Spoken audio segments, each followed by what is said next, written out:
Après 7 années de préparatifs, la Chine et l'Union européenne ont finalement convenu d'un traité d'investissement bilatéral ou BIT. Il est arrivé 2 jours seulement avant la fin de l'année 2020. Alors, y a-t-il quelque chose de particulier quant à cet agenda? Un facteur principal à cela est l'Allemagne. L'accord a été atteint juste avant que l'Allemagne ne transfère la présidence tournante de l'Union européenne. Angela Merkel doit également quitter sa fonction de chancelière allemande en 2021. Et avec l'économie profondément entrelacée avec celle de la Chine, l'Allemagne avait toutes les raisons pour pousser l'UE vers la signature de l'accord. Le volume des échanges commerciaux entre la Chine et l'Allemagne compte pour près du total des échanges Chine-Europe. De plus, le marché chinois a été un riche filon pour les constructeurs automobiles allemands. Donc l'Allemagne profitera énormément de l'accord BIT. Outre l'Allemagne, la France bénéficiera également de l'accord. Par exemple, l'avionneur français Airbus a déjà expressément fait part de son excitation quant au potentiel de renforcer les liens coopératifs avec la Chine pour les 50 prochaines années. Aux côtés de l'aviation, le président français Emmanuel Macron s'est engagé à se rendre en Chine au cours des prochains mois pour discuter d'autres domaines de coopération comme la santé et l'environnement. Si l'Allemagne et la France profiteront de l'accord, qu'en est-il du Royaume-Uni? Il faut se rappeler que l'accord BIT vient juste après l'accord post-Brexit conclu entre le Royaume-Uni et l'Union européenne. Donc, à quoi pourrait ressembler l'avenir du pays? Le Royaume-Uni a toujours été un fervent défenseur du libre-échange.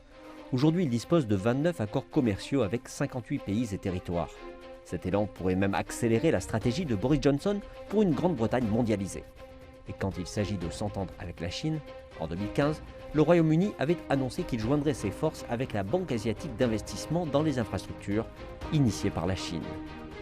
4 ans plus tard, des avancées ont été réalisées en rejoignant l'initiative Ceinture et Route, s'engageant à une coopération plus pragmatique avec la Chine dans le secteur financier. Le secteur financier du Royaume-Uni est sa plus grande force. Par ailleurs, il pourrait chercher à renforcer la coopération bilatérale dans des domaines tels que les énergies renouvelables, l'industrie créative et l'éducation. Avec une plus grande autonomie après son départ de l'UE, il pourrait même faire pression pour conclure un accord de libre-échange avec la Chine. Au final, regardons ce que cet accord signifiera pour les États-Unis. Beaucoup disent que l'accord Chine-UE est un disrupteur du jeu géopolitique. Il a été obtenu durant la transition présidentielle américaine. Un message à la nouvelle administration Biden que le monde a changé. La Chine et l'Union européenne, deux des plus importantes économies au monde, se rapprochent. Mais les experts avertissent que Biden pourrait tenter quelque chose une fois qu'il aura pris ses fonctions. Il pourrait s'immiscer dans le processus puisque l'accord n'a pas encore été officiellement signé.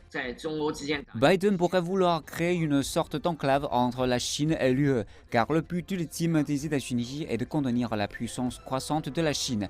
Les États-Unis pourraient faire pression sur leurs alliés européens pour suspendre l'accord ou pour qu'ils fassent pression sur la Chine. Mais il reste à voir si une telle pression sera ou non efficace. Alors pourquoi est-ce que cela ne fonctionnerait pas? Eh bien, le président du Conseil européen, Charles Michel, a déclaré que l'indépendance stratégique de l'Europe était un nouveau projet commun pour le siècle à venir. Ce qui signifie que les Européens font preuve de pragmatisme. Ils ne devront pas succomber à la pression des États-Unis. Dans les faits, en mettant de côté les différences idéologiques et en coopérant avec la Chine sur cet accord, l'Union européenne se montre claire sur sa position.